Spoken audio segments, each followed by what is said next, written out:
Bienvenue dans notre émission Le Verre bien tendu. Donc aujourd'hui on accueille Yanis de la Société du Gars qui est un expert du sujet. Bonjour Yanis. Bonjour Arnaud. Bonjour. Bonjour Yanis. Ouais, super, très content d'être là. Très étrange aussi parce que bon, on travaille ensemble, on se voit souvent dans nos métiers respectifs et là on est dans un setup un peu particulier. Mais en même temps, comme je t'ai dit hier, je savais que tu avais une voix de radio, donc ça ne me surprend pas vraiment. Alors écoute, en tout cas, on va pouvoir fouiller un peu qui est Yanis. Et pour commencer cette émission, je t'invite à traquer les points sur ce verre de rhum. Chin.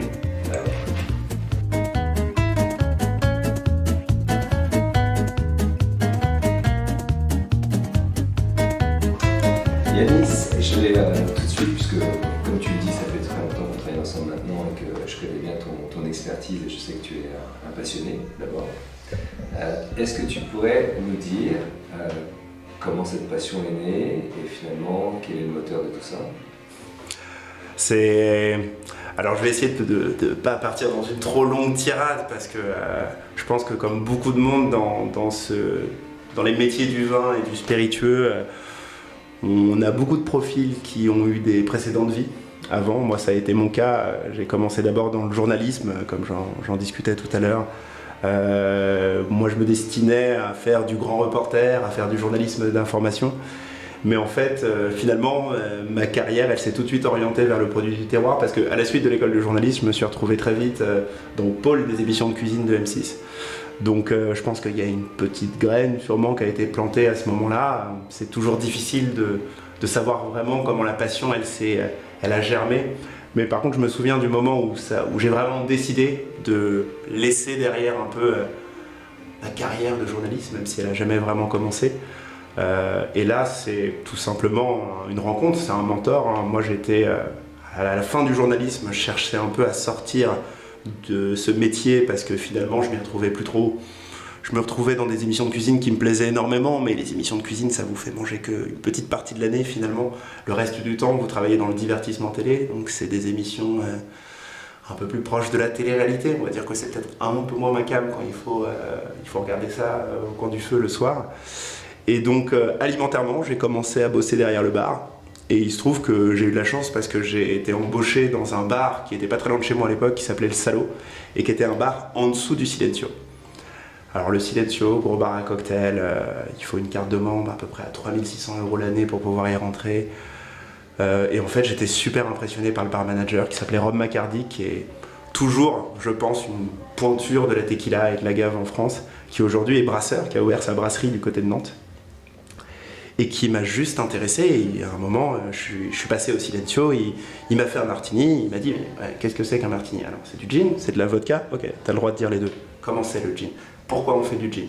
D'où vient l'histoire? Et donc finalement, il a replacé, je pense, une approche journalistique que je recherchais et que j'avais pas forcément dans mes carrières actuelles, autour d'un produit de consommation courante qui est en fait devenu pour moi un produit culturel, le spiritueux. Et c'est à ce moment-là, c'est avec cette rencontre finalement et ce mentor que j'ai décidé de lâcher l'école de journalisme qui avait coûté assez cher à mes parents et d'aller mettre le déversoir à passion finalement dans le whisky, dans le rhum, dans le gin, dans le monde des cocktails et puis plus tard dans le vin et puis aujourd'hui de nouveau dans le rhum et dans le whisky. D'accord. Et du coup, dans tes recherches aujourd'hui et dans ton plaisir, tu es amateur autant de whisky, de gin, de rhum, de vodka, ou tu as quand même, pour ton goût personnel, une attirance pour un produit plus qu'un autre? Ouais, je pense que j'ai quand même un type comme tout le monde, même si de toute façon quand on commence à verser dans l'épécurisme, ça devient un peu comme choisir entre papa et maman. Aujourd'hui, je serais incapable de choisir entre plutôt le rhum, plutôt le whisky. Par contre, je me souviens de mes premiers amours. Moi, mon premier amour en termes de dégustation, c'est arrivé grâce au cognac. Le cognac, c'est un alcool qui est très vieux, qui paraît très cadré de l'extérieur et qui est un peu dans une situation d'oligopole, hein, sans trop parler de la situation de la filière. Il y a peu de grandes maisons qui embouteillent une grande majorité des vignes. Mais il y a eu un moment, c'était avec une maison avec qui je travaille aujourd'hui, qui s'appelle Hein, mais mon premier cognac non boisé, en fait je me suis rendu compte que toute ma vie j'ai bu des cognacs qui étaient taillés pour des palais très anglais, et très anglais du 19e siècle. À l'époque, les rhums étaient entre 54 et 57 degrés, et donc le cognac est arrivé avec cette fraîcheur, cette douceur, mais il fallait tenir le palais face à ces alcools qui étaient déjà très puissants. Et le premier cognac non boisé, en fait, tu sens le vin derrière, donc tu te ramènes à la matière première, au raisin. Et je crois que ça a été un moment, un déclic où je me suis dit, ok, il y a une échelle de sensibilité. Je pense que la vie ne sera pas assez pour pouvoir comprendre toutes les subtilités qu'un terroir peut infliger, même à un spiritueux. C'est beaucoup plus évident dans le vin, mais ça l'est un peu moins dans le spiritueux, parce que il y a le masque de l'alambic. Hein. Est-ce qu'on sent encore un terroir après que ça passe dans une colonne Saval ou dans un pot de style, je ne sais pas. En tout cas, ça m'a montré un paysage et je me suis dit, ok Yanis, peut-être que dans cette filière, tu n'auras pas assez d'une vie pour tout apprendre et tu es curieux, c'est ce que tu recherches, et ce que tu recherchais peut-être dans l'essence qui te faisait poursuivre le journalisme, donc vas-y. Et donc c'était mon premier amour, le cognac, donc je lui donne cet honneur. Aujourd'hui, je suis complètement polyvalent et complètement aussi bien intéressé par la gin craze et la folie du gin dans Londres à la fin du 19e siècle que le renouveau des rhums aujourd'hui et la réinvention de cet alcool qui a connu des moments très sombres et qui aujourd'hui est en train de remonter à la surface. Donc je ne vais pas pouvoir te donner de réponse malheureusement. Ah ouais, c'est bien, je vais donner les lauriers au cognac qui ont su planter la graine qui a germé. C'est amusant parce qu'en fait, si je devais retracer mon histoire, je pense que le cognac fait partie aussi des spiritueux qui m'ont vraiment inspiré et que je trouve super intéressant. Mais du coup, je vais évidemment pas plonger là-dedans parce que ça va plonger dans un autre sujet. Je peux te donner rapidement l'expérience. J'avais été faire une formation pour apprendre un peu comment la méthode de distillation, notamment chez la maison Filiou. À l'époque, c'était chez Meunier Poulier. Et j'avais découvert, si tu veux, à travers cette maison qui est un peu le terroir initial des premiers crus de cognac, la manière dont il avait réussi à obtenir des complexités complètement dingues, puisqu'en fait quand tu distilles, tu sais que tu distilles en 2 fois. Ouais. La première fois tu montes à 24 degrés, la deuxième fois tu montes à 72 degrés, et puis bon, les gens ne le savent peut-être pas, mais en fait pour ramener les choses à 40, étant donné que c'est pas une courbe lisse et linéaire, il faut couper avec un peu d'eau, et puis bien sûr, une réduction. Sauf que chez eux, ils travaillaient avec ce qu'on appelle des faibles. Des faibles, c'est-à-dire des cognacs très très vieux, qui ont perdu toute leur dimension alcoolique, donc qui font à peu près 10-15 degrés, qui sont vraiment très faibles en degrés d'alcool, mais qui vont permettre justement de ramener les cognacs à des degrés plus bas, en leur donnant toute une complexité aromatique hyper intéressante. À des degrés plus bas, en leur donnant toute une complexité aromatique hyper intéressante. D'accord, un moyen de couper le cognac avec l'ADN de la maison. Exactement, une chose que font quasiment plus les maisons, puisqu'aujourd'hui on est quand même à une échelle qui est beaucoup plus grande, beaucoup plus industrialisée. Mais en tout cas, cette maison qui est encore modeste, pratiquait encore sur sa réserve familiale ce genre de choses. Et en fait, c'était un cognac qui était absolument divin, à la fois pour sa persistance aromatique, ses équilibres, ces espèces de sinuosité dans la complexité qui donnaient des choses où on pouvait passer 1 heure sur son verre. Ouais. Et moi je me souviens que voilà, j'avais beaucoup de mal à boire des spiritueux parce que je n'avais pas le palais suffisamment formé, je devais avoir 25-30 ans. Et c'était pour moi difficile de boire des cognacs ou des spiritueux tout simplement parce que je trouvais ça trop fort. Et là j'ai découvert une dimension qui m'a ouvert un peu la voie pour commencer à me je pense en tant au-delà même du spiritueux, en tant qu'épicurien, on a tous un petit moment marqué dans la mémoire où il y a un paysage qui s'ouvre devant. Puis en plus, après on va pas faire, je pense, une discussion 100% sans le cognac, mais le cognac c'est un spiritueux que le monde nous envie, et très noble, et l'un des premiers spiritueux super premium qui a réussi à passer des girons de prix et à s'imposer vraiment dans l'élite bourgeoise. Alors que c'est parti de pas grand-chose, hein, et qu'il y a un désamour qui est assez fort entre les Français et leur propre production. Très peu de cognacs sont bu en France. Et il y a un cadre comme ça qui est assez mystérieux, même assez difficile parfois à creuser, à aller chercher les informations. Mais ce que tu dis, c'est éminemment vrai. C'est des maisons qui sont liées à leur histoire et à la génération précédente via leur paradis, via leur chai. Quand tu comprends que toute la richesse qui est dans les chais de Charente et de Cognac donne cette pâte incroyable à des productions qui sont plus confidentielles, parfois qu'il faut vraiment aller chercher, il y a un monde de complexité qui s'ouvre avec le cognac. Mais... Étonnamment, je pense que d'ailleurs c'est peut-être dû au fait qu'ils n'ont pas su en tout cas transmettre une forme de tradition. Pour moi, Le cognac, si on veut vraiment l'apprécier, c'est pas du tout le cognac de fin de repas. C'est pas du tout là où je trouve que le cognac prend sa forme. C'est peut-être une soirée un peu hivernale, un climat un peu froid. Un feu dans la cheminée. Un feu si on a une cheminée, c'est une parfait. peau de bête devant une cheminée en marbre. Je n'ai pas ça chez moi. Un ami, une partie d'échecs, peu importe, une discussion, et un moment à 17h, un soir, en se disant tiens, on se fait un beau verre de cognac, on a une discussion. Un peu, et puisqu'on a déjà aussi l'expérience de fumer des cigares ensemble, un peu le même plaisir et le même intermède que peut nous offrir le moment qu'on s'offre quand on fume un cigare. Je vais revenir sur le sujet. Donc par rapport à ce pourquoi je voulais quand même utiliser ton expertise, parce que je sais que tu es quand même un grand amateur. Je nous ai servi un rhum que nous avons décidé de te faire goûter. C'est pour le plaisir de boire un verre ensemble, et tu le sais. Est-ce que tu peux nous donner un peu ta vision du rhum aujourd'hui et la manière dont le rhum évolue pour toi? Je pense que la vision du rhum aujourd'hui, finalement, alors si il y a le constat du marché et il y a une opinion que je pourrais y mettre, mais le rhum progresse. Le rhum aujourd'hui va quasiment titiller le whisky et les niveaux du single malt maintenant en termes de prix et en termes de consommation en litres par habitant par année chez les Français. Donc forcément, on voit qu'aujourd'hui, le rhum a pris des ailes qui vont le mettre sur quasiment le même niveau de débat que le whisky, on fait beaucoup plus même de volume avec du rhum qu'avec du cognac aujourd'hui sur le marché français.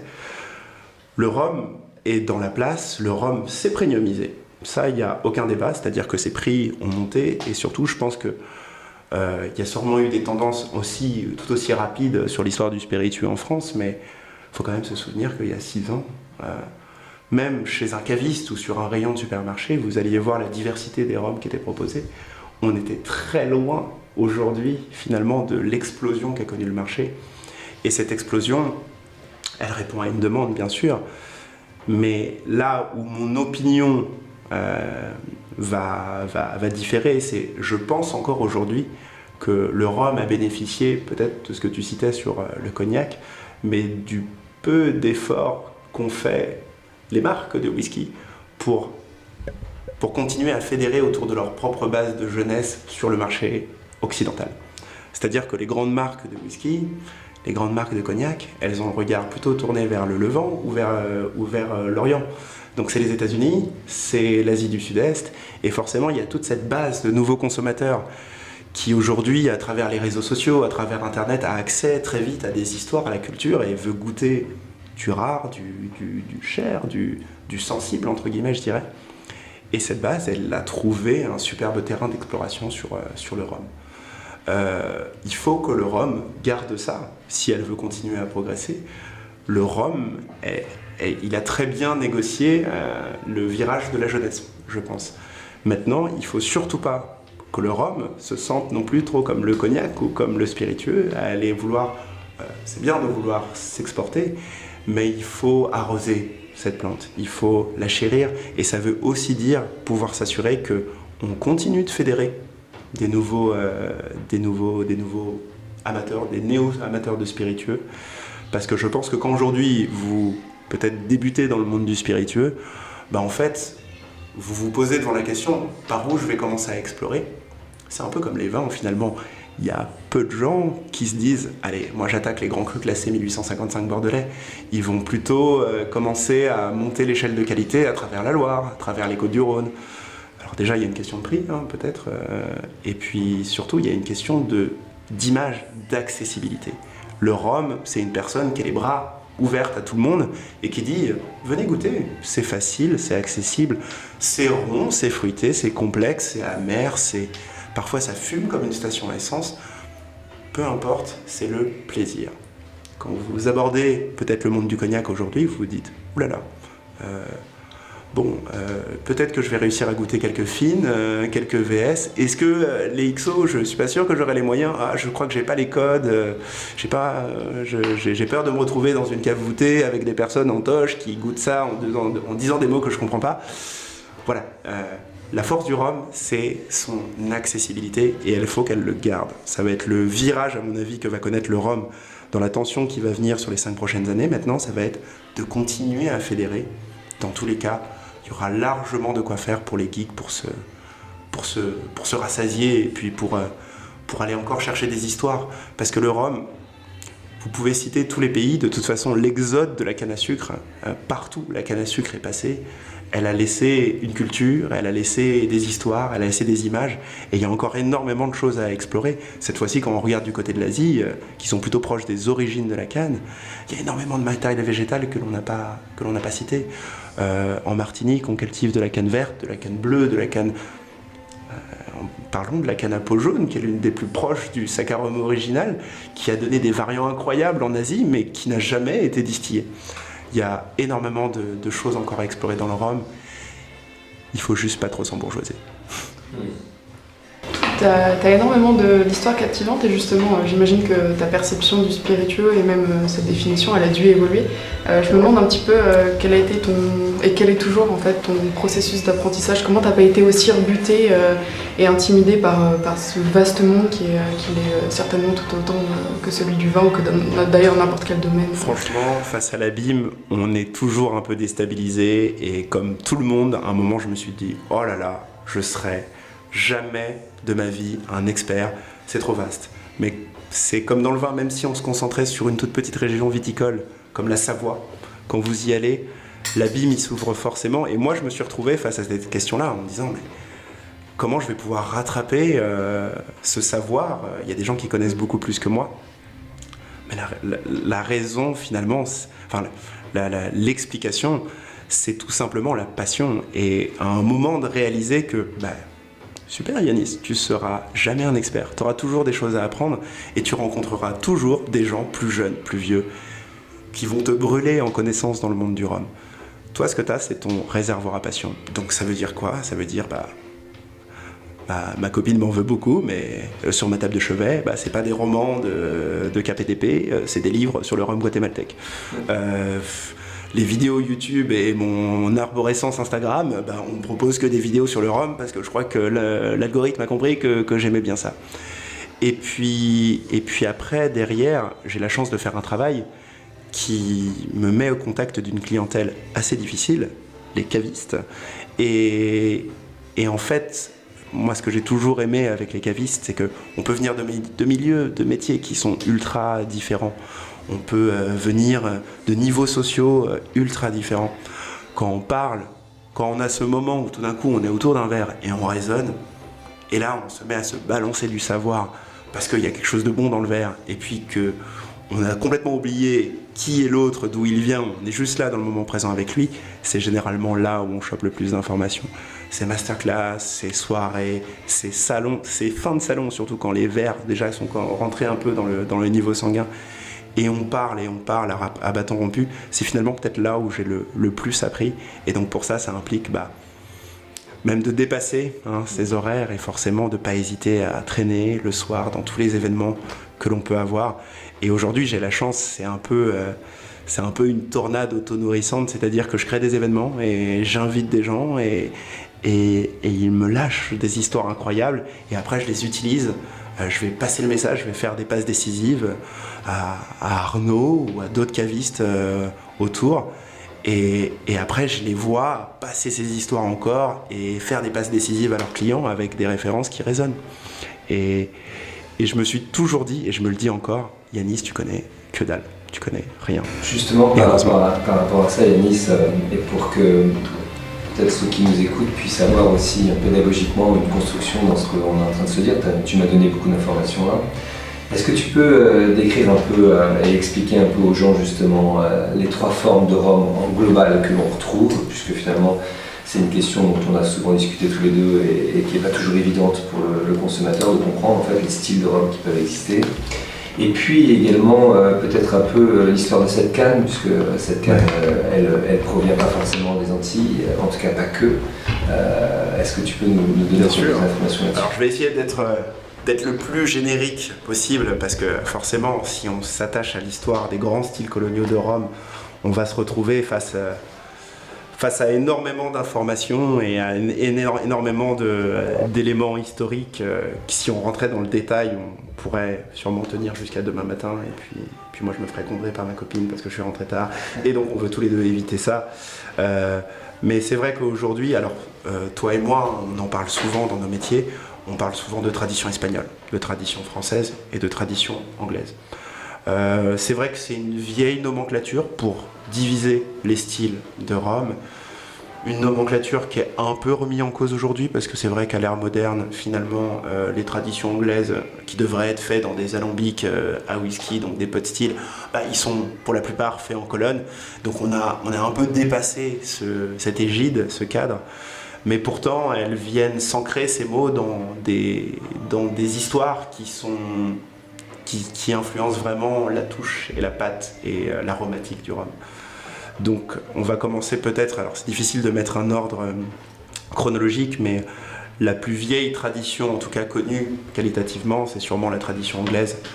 Les Anglais ayant quand même donné ces lettres de noblesse au rhum, il faut le dire, même si aujourd'hui ils sont peut-être un peu plus perdants sur le jeu du volume, du moins sur le marché français. Les Anglais ont été les premiers finalement à donner ces lettres de noblesse à Rome, ou du moins à l'inscrire sur une vraie échelle de qualité. Quand on parle de tradition anglaise, comme quand on parle de tradition espagnole ou de tradition française, on parle des rhums produits dans les anciennes colonies des royaumes anglais, français et espagnols aux Caraïbes. Donc un rhum anglais, c'est un rhum de Jamaïque, de Trinidad et Tobago, des îles Grenadines, de Barbade. Un rhum espagnol, c'est un rhum du Venezuela, de Cuba, du Guatemala. Un rhum de tradition française, c'est un rhum des Antilles françaises, donc de Martinique, de Guadeloupe et de Réunion, de l'île Maurice. La tradition anglaise a vraiment commencé sur l'échelle qualitative, parce que les Anglais avaient surtout un petit besoin, c'était de nourrir leur marine, qui était finalement la plus grande marine du monde. Avant que le rhum soit créé, avant les premières versions du rhum, qu'on les appelle Kill Devil chez les Anglais ou Rhum Bouillon chez les Français, le rhum est vraiment devenu rhum finalement lorsque les Anglais se sont dit notre marine, pour conserver sa puissance, il faut quand même donner un os à ronger aux marins. Il va leur donner une TOT, T-O-T, une ration quotidienne de rhum. Cette ration quotidienne de rhum, elle était un peu spéciale parce que forcément, ils allaient dans les comptoirs des colonies qu'ils avaient. Ils récoltaient des rhums donc de Barbade, de Guyane britannique, de Jamaïque. Ils les assemblaient sur le bateau. Par contre, ils devaient quand même les laisser à un certain degré. Quand vous chargiez du rhum, produit hautement inflammable forcément à côté des cales, où vous trouviez aussi beaucoup de poudre à canon, on s'imagine que personne ne voulait faire un très beau feu d'artifice sur la mer des Caraïbes. Donc il fallait trouver le bon degré de réduction au partir duquel il ne s'allumait plus mélangé à de la poudre à canon. C'est là où on a créé le degré Navy Style Rhum, c'est-à-dire des rhums qui étaient à un degré très puissant, entre 54 et 57 degrés, et qui était la signature finalement des rhums qui étaient donnés aux marins sur les bateaux de la Royal Navy. À ce moment-là, les Anglais ont commencé à distribuer leur rhum à leurs marins, et forcément, la patte de ce rhum s'est fait savoir quand les marins rentraient chez eux, pour les marins qui rentraient chez eux. Et donc, il y a un premier style de rhum, finalement, qui a vraiment été créé, qui a vraiment été né. C'est pour ça que le fameux Gunpowder. Exactement. Voilà, il y a encore aujourd'hui des marques de rhum qui utilisent, mais même de gin, qui utilisent l'appellation Gunpowder pour dire que voilà, il est au degré sur lesquels on le chargeait sur les bateaux de la Royal Navy. Notamment le Pussers, un très bon rhum, qui est à 54 degrés 3, si ma mémoire est bonne, et qui est peut-être l'une des choses les plus proches que vous pourriez goûter par rapport à ce style antique de rhum, parce que la marque a littéralement acheté à la Royal Navy le cahier des charges pour produire le rhum, donc c'est-à-dire les mêmes approvisionnements, les mêmes assemblages et la même réduction.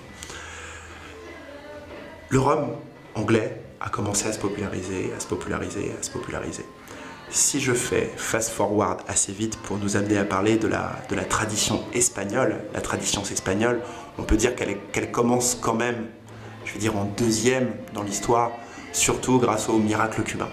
Le miracle cubain, qu'est-ce que c'est? Voilà, il faut s'imaginer que les rhums haut de gamme qui étaient connus à ce moment-là, c'était ces fameux rhums Navy Style que l'on connaissait des Anglais. c'était quand même des rhums assez puissants, c'était quand même des rhums qui étaient assez boisés, assez chargés, qui avaient du mal un peu qui plaisaient aux amateurs, mais qui avaient du mal à ouvrir les horizons du rhum. Les Cubains, à travers des noms assez illustres qu'aujourd'hui tout le monde connaît, notamment Facundo Bacardi, a ouvert les horizons du rhum, mais comme il l'a fait aujourd'hui finalement sur le marché français, à travers des marques qui sont très connues, à ouvrir le marché du rhum à d'autres publics. Le miracle cubain, c'est à peu près au niveau de la prohibition. Et là, tout d'un coup, les premiers rhums de mélasse avec part d'aguardientes, donc c'était des rhums de mélasse auxquels on ajoutait un peu de pur jus, sont arrivés sur les palais après une filtration sur particules fines de charbon. C'est-à-dire que l'on faisait vieillir des rhums qui étaient beaucoup plus doucereux, mais on les filtrait pour leur enlever la couleur et puis pour leur apporter aussi encore une aromatique un peu plus douce. Il faut s'imaginer, c'est comme si vous n'aviez bu que du brut de fût en whisky toute votre vie. Et il y avait un parcellaire de roselière, pour ceux qui connaissent, très frais, très facile, sur le fruit, sur la poire et ses pépins qui arrivaient sur votre palais. Vous vous dites, waouh, c'est le même produit. Le miracle cubain a un peu fait ça. Mais il a entraîné avec lui toute la tradition espagnole. C'est-à-dire que tout le monde a voulu commencer à faire un peu comme Cuba. C'est vraiment une grande généralisation, mais ça permet un peu de distinguer.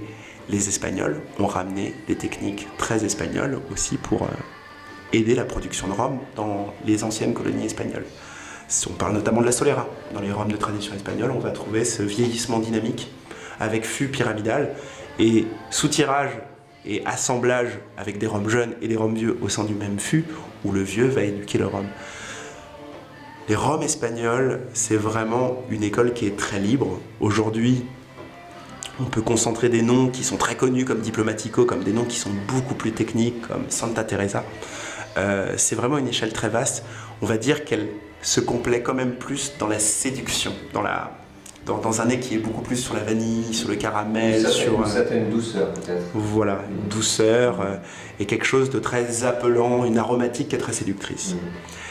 Et enfin, la tradition française. La tradition française, alors je vais peut-être en choquer quelques-uns, mais à l'histoire du monde du rhum, c'est quand même une invention qui est très contemporaine. Finalement, la Martinique, la Guadeloupe, ont toujours fait avant de la mélasse. On avait une production qui était sucrière sur la Martinique. C'était même d'ailleurs l'un des premiers producteurs de sucre au monde avant les années 1890. Et Napoléon, qui voulait assurer les approvisionnements en sucre de la France et se retrouvait confronté à un blocus des Anglais sur les Caraïbes, a décidé de lancer des travaux de recherche pour l'édiction du sucre de betterave, qui est le sucre blanc que tout le monde a aujourd'hui en France. Qui a été un énorme business d'ailleurs.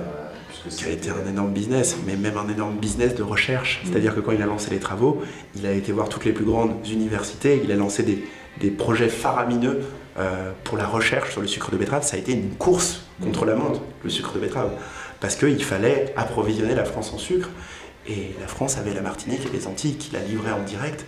Sauf que quand le sucre de betterave est à peu près créé en 1913, à peu près, ça tue la production de sucre en Martinique.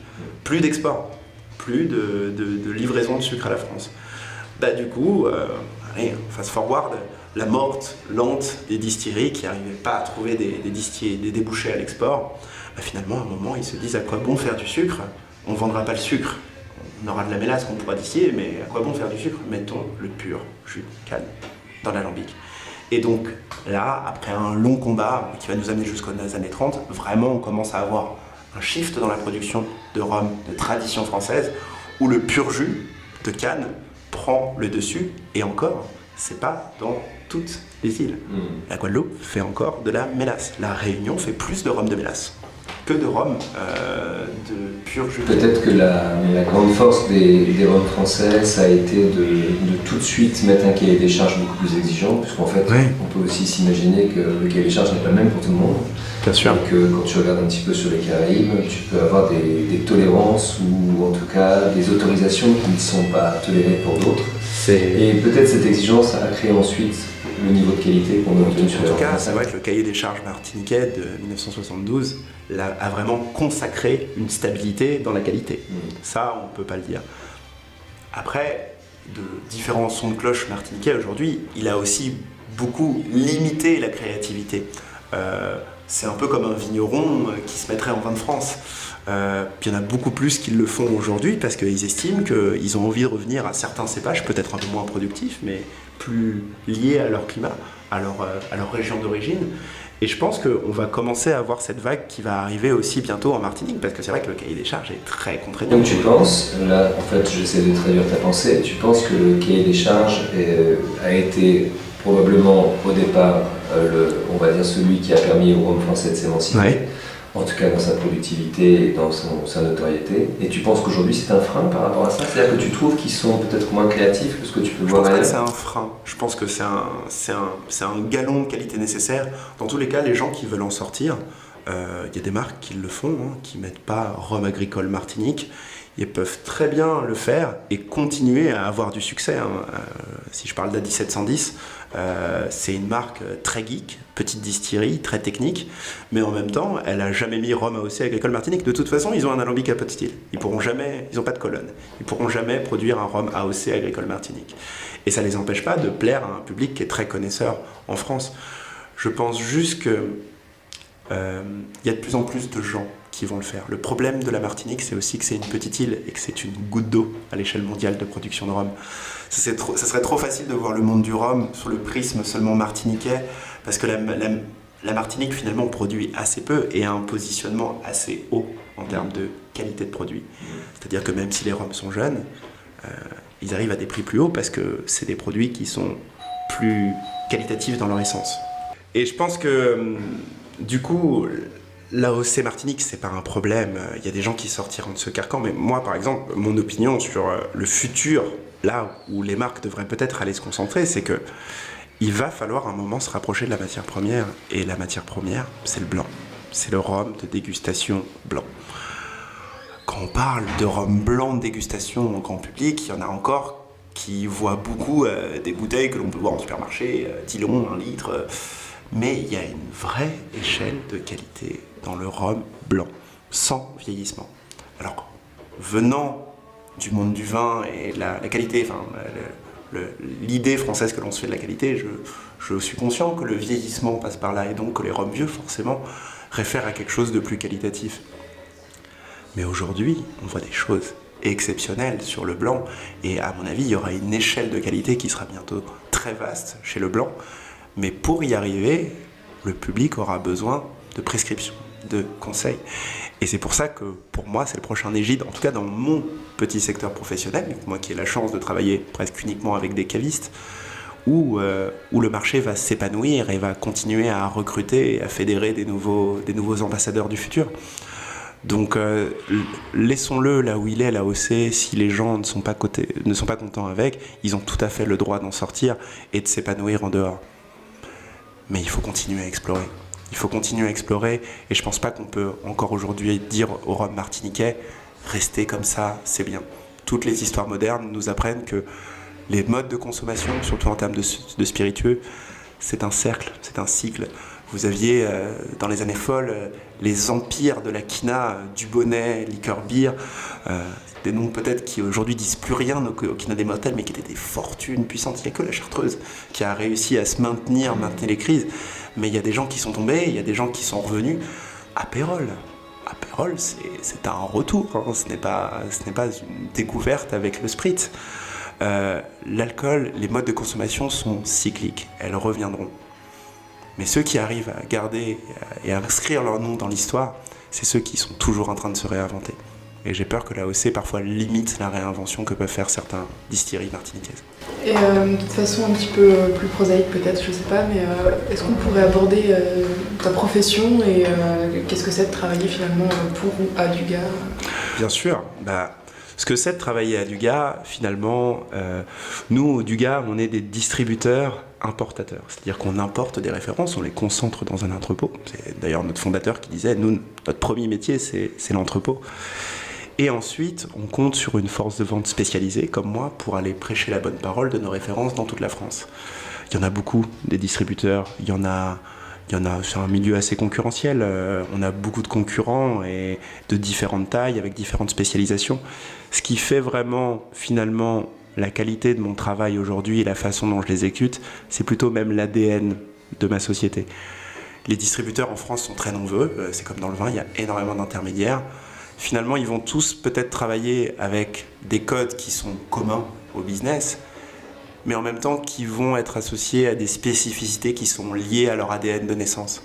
Alors bien sûr, les sociétés, elles évoluent, et la mienne aussi, hein, elle a beaucoup évolué depuis ses origines.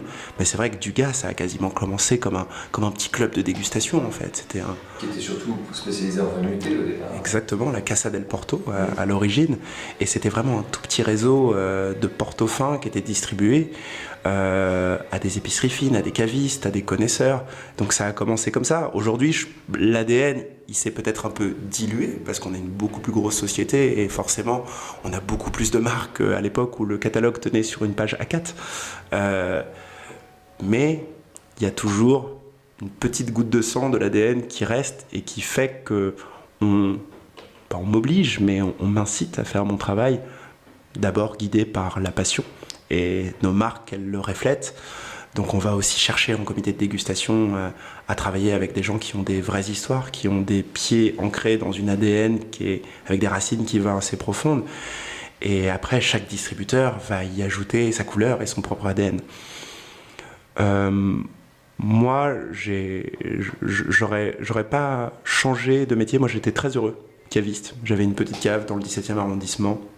J'ai vraiment adoré ces années de ma vie à fidéliser une clientèle, à aller voir me revenir en me disant super, le vin hier, franchement, meilleure sensation du monde. Et puis j'avais l'impression que j'avais un petit prolongement de mon espace privé avec plein de vins où je pouvais parler, déverser ma passion avec des gens qui résonnaient avec. Je ne serais pas venu chez Dugas si ce n'était pas un distributeur qui était spécialisé dans le dialogue avec les cavistes. Moi, ce qui m'intéressait avant tout, même avant le rhum, le whisky, Dugas, c'était de rester dans le produit. Le produit, et surtout l'anecdote derrière l'étiquette. Qu'on sorte d'un produit de consommation et qu'on rentre vraiment dans une idée de produit culturel. On ne vient pas vendre un rhum parce que il va être bu. On vient vendre un rhum parce qu'il a une histoire que tu devrais savoir et qui est super drôle, qui est super marrante. Et juste de savoir cette histoire, ça va influencer ta capacité à le déguster. Justement, Yanis, on va plonger sur ce sujet-là. Si tu m'ouvres. Très beau rhum d'ailleurs. Oui, j'espère qu'il plaît. Est-ce que tu pourrais nous dire tes 4 rhums, si tu devais en nommer 3 ou 4, tes 4 rhums préférés dans ce que tu distribues? Je sais que ton goût est assez hétéroclite. Ouais. Et justement, peut-être nous raconter 4 histoires. Ouais, aujourd'hui, on est une société qui est vraiment spécialisée dans le rhum, donc c'est vrai qu'on a une grosse gamme de rhum. C'est très facile et en même temps très difficile que tu me demandes que c'est cette question que tu me poses parce que si je rentre vraiment dans le détail, je pense que je suis obligé de parler de la favorite qui est aujourd'hui peut-être un peu notre petit fleuron, notre petite fleur en termes de rhum pur jus de l'AOC Agricole Martinique. Alors c'est peut-être un nom qui est encore un peu méconnu du grand public, toute petite distillerie. Franchement, c'est assez facile de la comparer un peu à un petit Clos Vougeot sur les hauteurs de Fort-de-France, au Lamentin. Voilà, il y a la distillerie au milieu. Il y a le champ de canne tout autour, quasiment d'un seul tenant. Le petit train qui passe, qui coupe. On coupe les cannes à la main, on les pose sur le train, ça arrive à la distillerie. Ça fonctionne à la vapeur. C'est autonome en électricité. Il y a une espèce d'énorme machine à vapeur au centre de la distillerie. Ça ressemble à un bateau du Mississippi. Après la récolte de la canne, il faut la démonter pour l'entretenir, pour la nettoyer. On en met aux 4 coins de la distillerie. Il y a un côté un peu capharnaüm. Et surtout, c'est une famille, les Dormois, qui depuis 180 ans se passent le bébé de père en fils et gardent leur manière de produire. Donc aujourd'hui, le rhum a évolué, a changé. Mais je dis toujours, n'allez pas sur des rhums de la favorite parce que vous cherchez des rhums ultra modernes avec des notes de vanille qui sortent du verre. Non, c'est de la sensibilité quand je le dis, mais là on parle plutôt de rhum un peu terreux, un peu sale, sale, c'est pas très vendeur, je sais, mais il faut en goûter un. Allez, si je dis une cuvée, c'est une cuvée que vous pouvez actuellement un peu distribuer sur le marché. La part de l'ange, c'est un 10 ans minimum de la favorite qui a été embouteillé en l'honneur du départ du maître de chai, Gabriel, qui avait 23 ans de maison, qui a choisi 4 millésimes qui lui étaient importants, donc c'est 2009, 2012, 2013 et en 2011, si je ne m'abuse.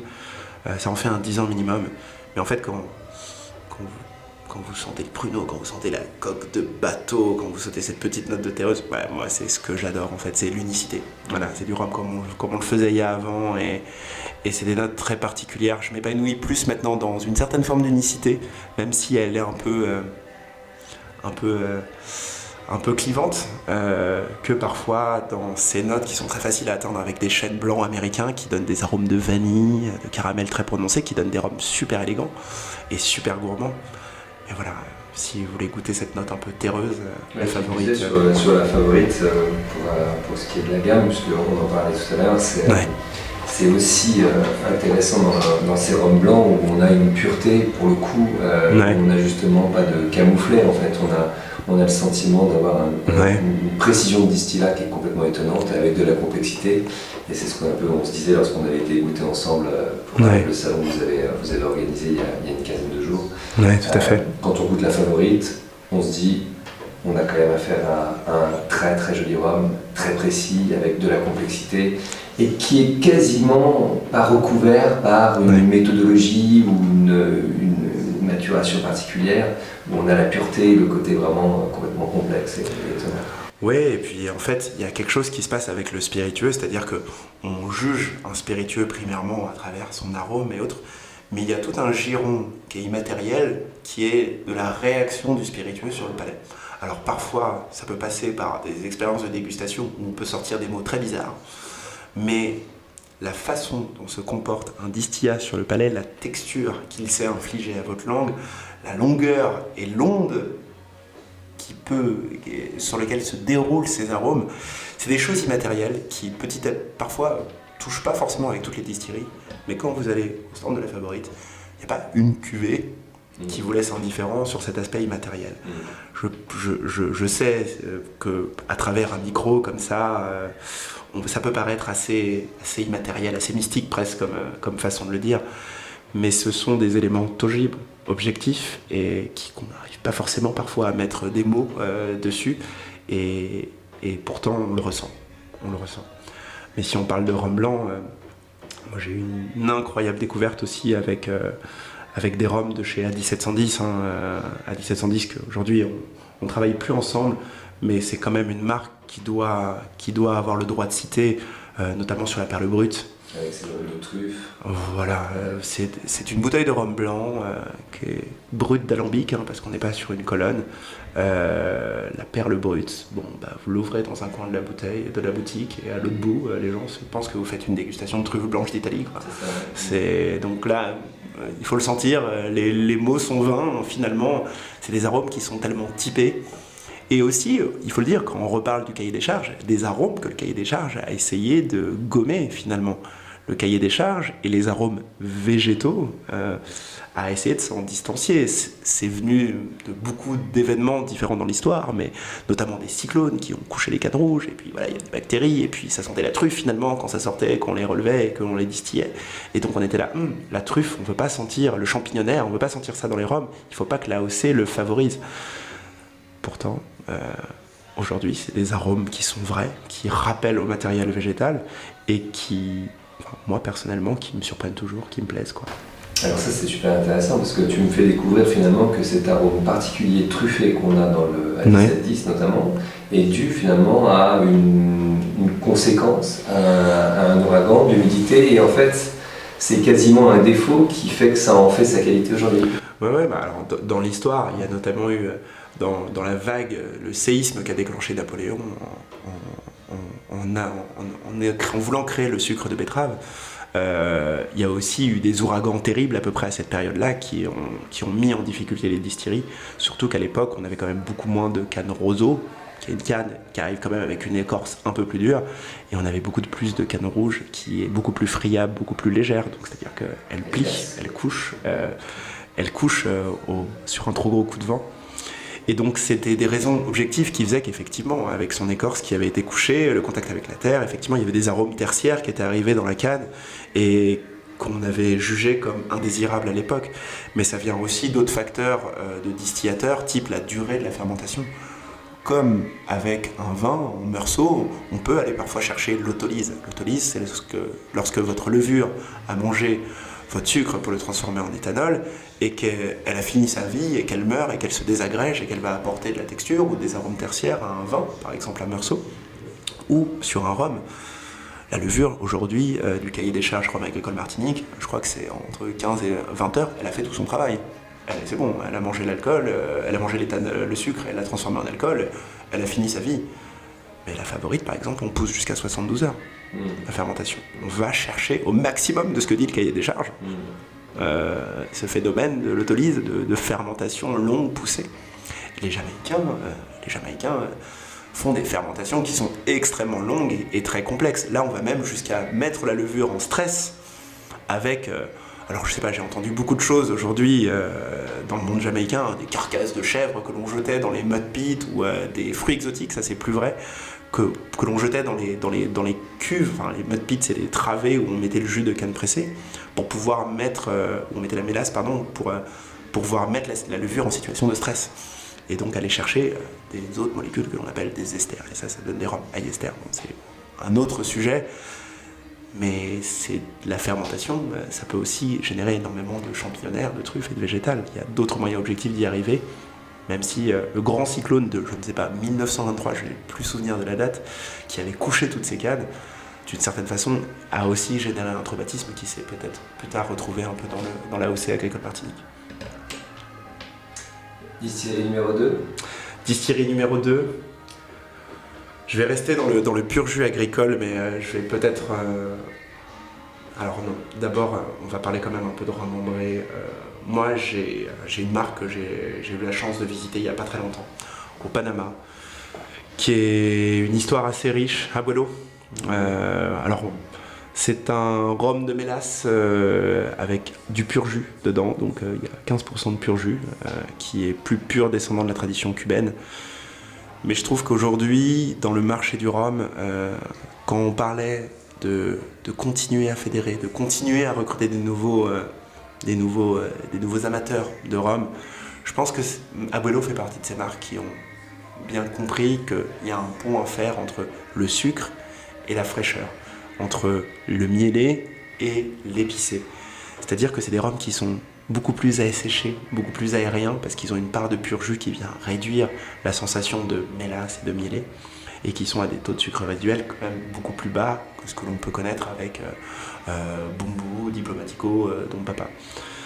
Le Tuox, notamment, moi ça a été un peu ma découverte d'un fût dont on entend beaucoup parler en ce moment, le fût crocodile. Le Tuox de chêne de chez Abuelo, c'est donc des 12 ans minimum que l'on sort de leur fût de Bourbon à 11 ans et 3 mois, et dans lequel on fait 9 mois de vieillissement supplémentaire dans des fûts qui ont été carbonisés avec des chauffes très très fortes. On dit des fûts caïmans parce que ça craquelle. On chauffe tellement fort que ça craquelle un peu la peau, et ça fait penser à une petite peau de caïman.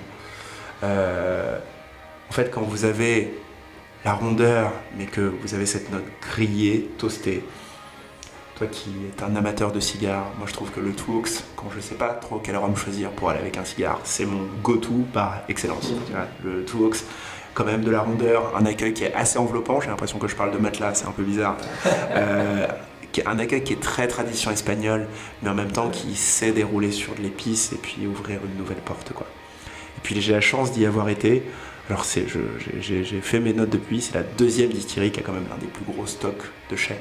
Dans notre métier, on a tendance à dire, quand on visite des distilleries, allez, on va voir l'argent, c'est-à-dire on va voir le chai, le stock de vieux rhum ou de vieux whisky qui vieillissent. En voyant le chai, vous comprenez beaucoup de choses. C'est voir un chai de chez Abuelo, c'est incroyable, vous voyez des fûts jusqu'au plafond, ils sont capables de remonter les dates d'anniversaire jusqu'à 1978, alors que la marque a été créée en 1970. Ça vous donne une idée un peu de la taille comparée à des distilleries comme martiniquaises. Et aujourd'hui, tous les rhums du Panama que vous voyez, en grande partie viennent de chez eux parce qu'ils ouvrent les portes et ils vendent un peu de vrac. Mais leur marque mère, Abuelo, ils vous donnent la quintessence de ce qu'ils ont en termes de jus. Et c'est surtout des 12 ans minimum et c'est pas très cher. Et ça marche à tous les coups. Justement, par rapport à à ce que tu disais sur le fait qu'il y a un mélange de mélasse et de pure canne, est-ce que tu peux succinctement nous dire finalement quelle grande différence y a-t-il gustativement entre une mélasse et une canne?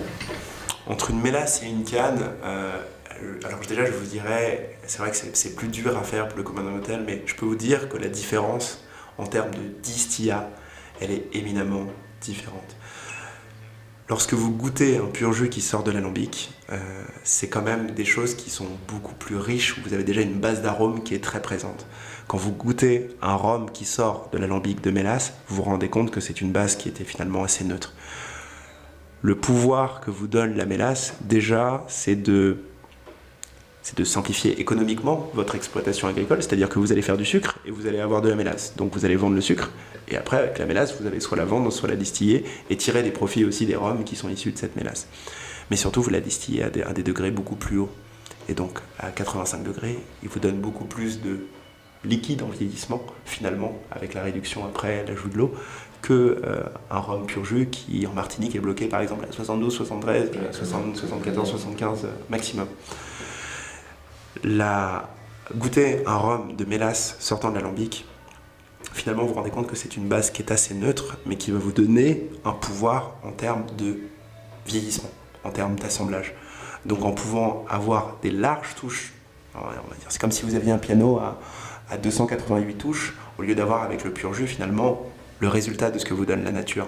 Vous allez pouvoir créer des assemblages qui sont quand même beaucoup plus précis. Alors, j'essaie juste de bien comprendre l'image et la métaphore que tu essaies de nous donner, mais ça veut dire que finalement, la mélasse va agir d'une manière structurelle, c'est-à-dire qu'elle agit sur le palais et sur la manière dont on perçoit les sucres, les amers, etc., mais pas tellement sur les arômes.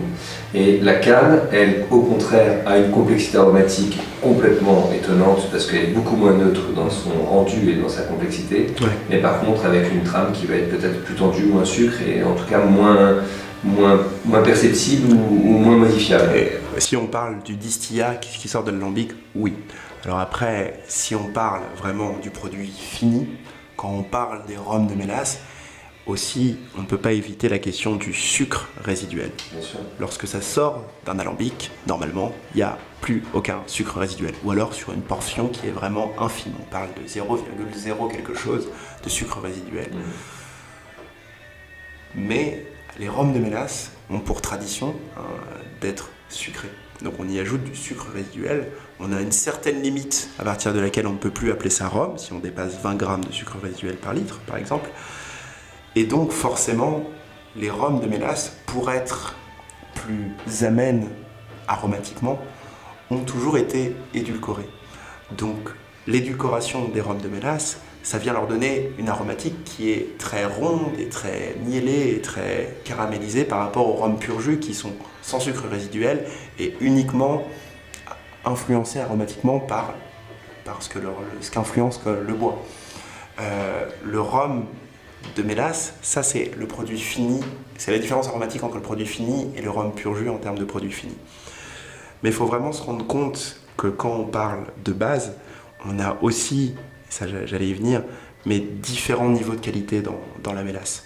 On parle de mélasse à 50%, de mélasse à 60%, de mélasse à 70%, et des mélasses qui sont beaucoup plus aromatiques que d'autres.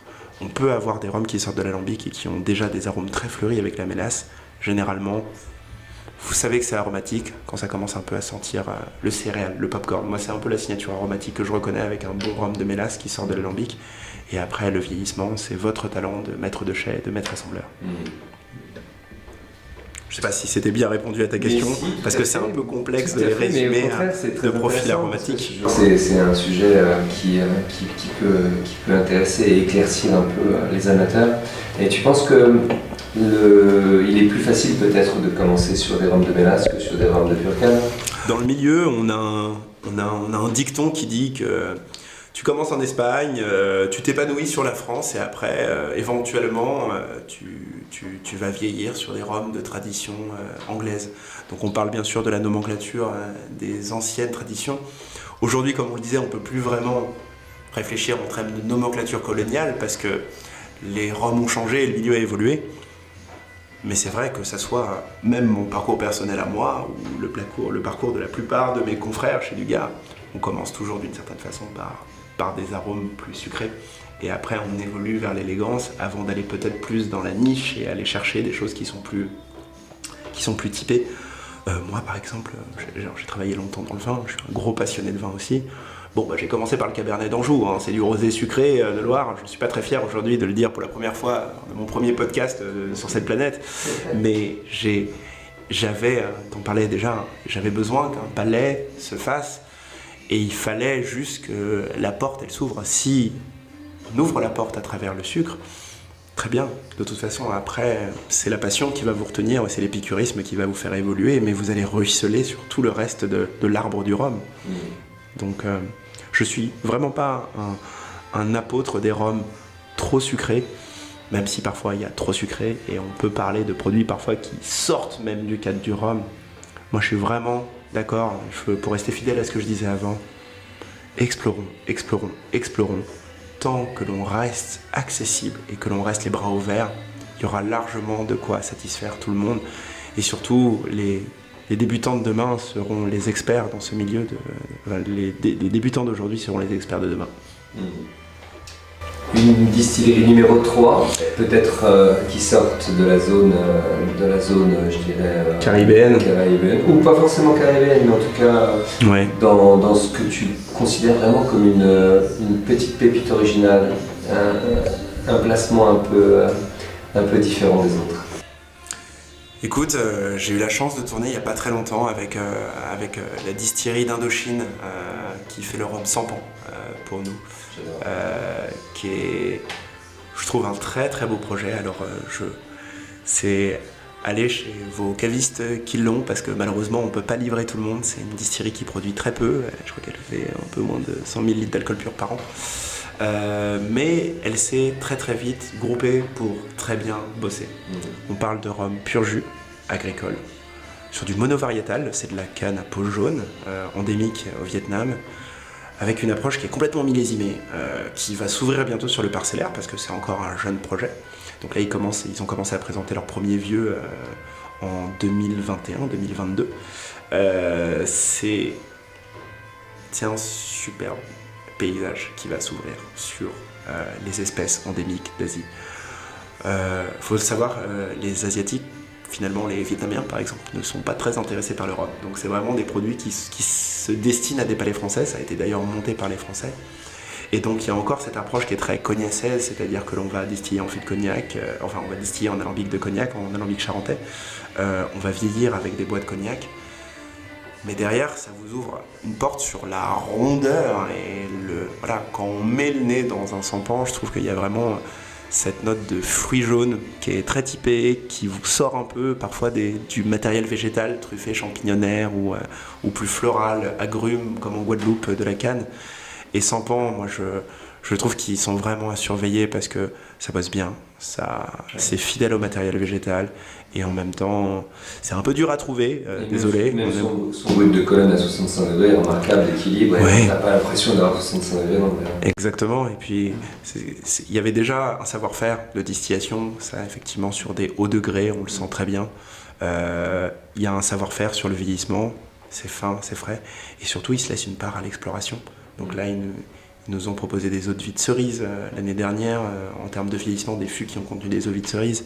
C'est tout ce que j'aime dans une distillerie. Ça a une colonne vertébrale qui est solide sur l'artisanat et sur l'idée de qualité qu'ils veulent infliger à leur rhum. Mais en même temps, il y a une partie recherche et développement, il y a une partie exploration sur le matériel végétal. Et moi, je pense que l'Asie aussi, ça sera un de nos futurs paysages d'exploration, parce que, comme je le disais, la canne est finalement beaucoup plus proche de l'Asie que de l'Amérique du Sud en termes d'histoire et en termes d'origine. Alors la quatrième, bon, j'ai envie de... Parce que j'ai de la chance dans mon métier de voyager beaucoup, et ça je remercierai jamais assez du gars pour comprendre que on peut pas vendre à un caviste, on peut pas discuter à un caviste si on n'est pas capable de transmettre une histoire. Et c'est une société qui nous permet énormément de voyager. Et donc là je reviens du Venezuela, j'ai pu découvrir un rhum que les gens connaissent, qui est dans la peinture depuis longtemps, mais qui revient à peine à l'oxygène finalement depuis quelques années, et de pouvoir déguster les rhums de Santa Teresa directement à l'Hacienda au Venezuela. Je pense que je suis obligé de citer ce rhum, surtout pour le calvaire qu'ils ont vécu ces dernières années par rapport à la situation du pays. Mais Santa Teresa, ils m'ont réconcilié d'une certaine façon. On est dans une ère où dans le rhum, vous devez le savoir, on est sur énormément parfois de marketing, de messages marketing et d'enrobage marketing. Et parfois ça peut se mettre entre toi et l'appréciation du produit, ça inspire à la méfiance. Santa Teresa, ils mettent 1768 sur la bouteille, c'est la date depuis laquelle ils produisent du rhum sans discontinuité. Sauf que les 10 dernières années, ça a été un calvaire pour une entreprise privée parce que c'était la fin et la mort de Chavez et on connaît la situation un peu au Venezuela, donc ça a été, dans les grandes lignes, 1 million de % d'inflation. Premier taux de kidnapping au monde, terrible. Ça a été 3 expropriations pour Santa Teresa. Ça, c'était pendant l'époque Chavez, donc il montait en direct à la télé et il citait des entreprises dans Santa Teresa. On prend ses terres, on prend l'outil de production. C'est comme si on arrivait un jour dans votre entreprise, qu'on vous mettait un flingue sur la tempe et qu'on vous disait donnez-moi la recette, maintenant c'est nous, quoi. Ils ont réussi à survivre malgré l'adversité, ils ont réussi à pacifier leur région en faisant parfois asseoir des gangs ennemis qui aujourd'hui travaillent au sein du projet Alcatraz dans la structure Santa Teresa, font de la sécurité pour l'entreprise ou d'autres œuvres sur les alambics. Il faut quand même s'imaginer que c'est une entreprise privée qui a fait s'asseoir 2 gangs qui se tiraient dessus régulièrement et qui a réussi à les asseoir autour d'un projet commun. Aussi, grâce au rugby, ils ont fourni beaucoup de joueurs à l'équipe nationale de rugby. Ça, c'est une anecdote pour un autre jour peut-être, pour un podcast sport. Et c'est juste un voyage où on a pleuré. Ils nous ont fait visiter une prison. Alors au début, je peux imaginer ce que vous pourrez sentir. Ça peut faire un peu étrange. On rentre dans une prison, on voit des gens emprisonnés. Non, c'était pour nous montrer qu'aujourd'hui, au Venezuela, l'État s'est désengagé. C'est-à-dire que vous avez des prisons où il n'y avait plus d'argent pour les maintenir. Il y a les familles qui arrivent, qui prennent leurs bagages et qui emménagent dans la prison avec les personnes qui étaient enfermées. S'il n'y a personne qui met l'argent, s'il n'y a personne qui s'occupe de donner à manger aux détenus, il n'y a personne qui le fera, en tout cas pas l'État. L'État s'est désengagé. Et donc Santa Teresa, ils ont fait ça pour toutes les prisons, la réinsertion pour toutes les prisons du pays et surtout la gestion quasiment pour certaines prisons autour de leur distillerie. Et en fait, c'est des expériences comme ça. Il y a les expériences de dégustation dont on parlait, les grandes émotions autour d'un rhum ou d'un whisky qui nous a marqué.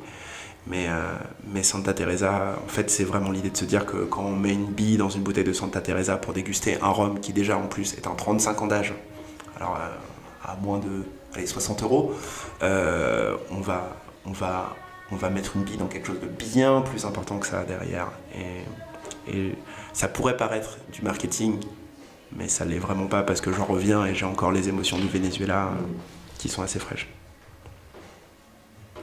Voilà, je crois que ça fait 4. C'est une belle histoire et merci de me raconter, parce qu'en fait c'est vrai qu'on ne réalise pas toujours que les difficultés peuvent être aussi importantes. Merci de ta présentation du rhum, qui est, je pense, très intéressante. On entamera la prochaine fois qu'on t'invitera les whiskies, parce que je sais que tu es aussi un grand amateur de whisky. Ouais. Aujourd'hui, c'est le rhum dans lequel je m'épanouis plus, mais c'est sûrement le whisky que j'ai le plus étudié et qui m'a le plus appris, je pense, aussi sur mon métier, parce que on peut pas parler de spiritueux premium aujourd'hui sans considérer le miracle qu'ont réussi à faire les Irlandais, Condor ça, et les Écossais. Et aujourd'hui, de le voir s'épanouir le whisky sur des territoires comme la France ou en Asie, je pense que c'est un spiritueux qui n'est pas fini, malgré les soubresauts, les cuisses qu'il a fini. Et en tout cas, je pense qu'aujourd'hui, à date, les plus belles émotions que j'ai eues dans ma vie de dégustation, c'est sûrement des whiskies. En tous les cas, on te retrouvera, je pense, pour une master au mois de décembre. Écoutez, avec plaisir. Si je suis invité officiellement, il y aura des cigares. Il y aura des cigares. S'il y a des cigares, c'est bon. On finira sur les cigares. Ouais. Je crois qu'on peut donc clore cette émission et je te remercie encore et je vous remercie à tous les deux et à très bientôt. À bientôt. Merci.